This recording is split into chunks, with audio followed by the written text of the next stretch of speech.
Budi adalah direktur sebuah perusahaan yang telah bekerja selama 12 tahun. Gajinya besar, di atas 100 juta per bulan. Dia pikir tak ada karir yang lebih baik lagi dari apa yang dia kerjakan sekarang. Punya rumah dan 2 mobil. Anak-anaknya sekolah di sekolah terbaik di kota.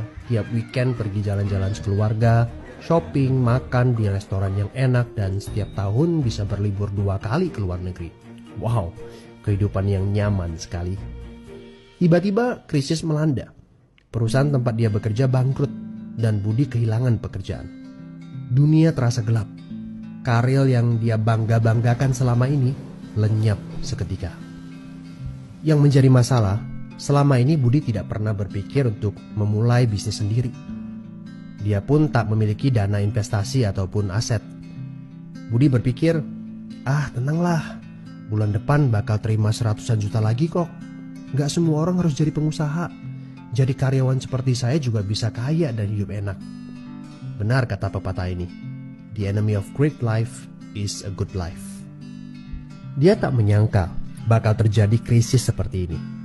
Padahal tabungan yang dia miliki hanya bisa bertahan 3 bulan saja dan dia tidak punya penghasilan lain sama sekali. Apakah kamu punya teman yang mengalami hal yang sama seperti Budi? Kita harus sadari satu hal. Kita tidak bisa bekerja selamanya karena faktor usia ataupun kesehatan. Ada krisis atau tidak, kita pasti akan berhenti bekerja. Entah karena sudah tua dan dipensiunkan atau karena sakit dan tak sanggup bekerja lagi. Jika tidak mempersiapkan backup income sejak dini, tamatlah riwayat kita. Budi bertemu dengan teman lamanya bernama Jason, pengusaha sukses yang saat krisis malah bisnisnya berkembang pesat. Jason memberi nasihat, bangunlah bisnis di saat kamu lagi gak butuh. Karena saat butuh seperti ini, kamu sudah punya backup income. Sebenarnya ya Bud, waktu terbaik untuk memulai bisnis adalah beberapa tahun yang lalu. Tapi jangan khawatir, waktu terbaik kedua adalah saat ini. Gak ada kata terlambat.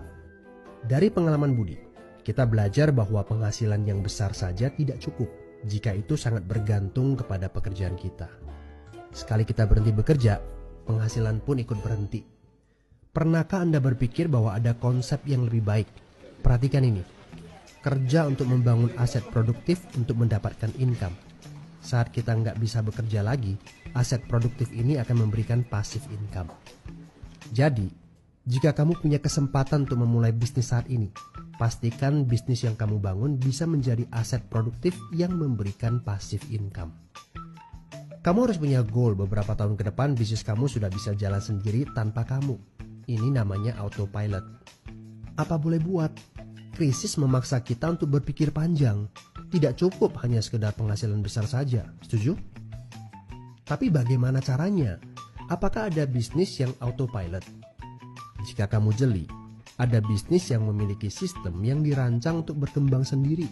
Misalnya bisnis waralaba seperti Indomaret, Starbucks, McDonald, dan lain-lain. Tapi tenang, yang saya maksudkan bukan bisnis yang membutuhkan modal sebesar membuka kedai kopi Starbucks atau Indomaret. Ini berita gembiranya. Ada bisnis bersistem dengan modal terjangkau. Tapi saya nggak punya pengalaman bisnis sama sekali. Saya seorang pegawai, saya ibu rumah tangga, saya mahasiswa. Apakah punya kesempatan untuk sukses berbisnis? Oh tentu. Video ini memberitahu Anda bahwa semua orang punya kesempatan untuk sukses berbisnis asalkan mereka diperkenalkan bisnis yang tepat dan berkolaborasi dengan tim yang memiliki sistem yang telah terbukti. Informasi yang akurat, ini yang Anda butuhkan. Hubungi teman yang mengirimkan video ini kepada Anda. Dia sedang mencari orang yang tepat untuk diajak berkolaborasi di sebuah proyek. Mari kita cari tahu, apakah kalian bisa cocok untuk kerjakan proyek ini bersama. Ajak bertemu secara online ataupun offline dan berdiskusilah. Siapa tahu pertemuan kecil ini adalah awal yang bagus untuk karir bisnis Anda. So, good luck ya guys.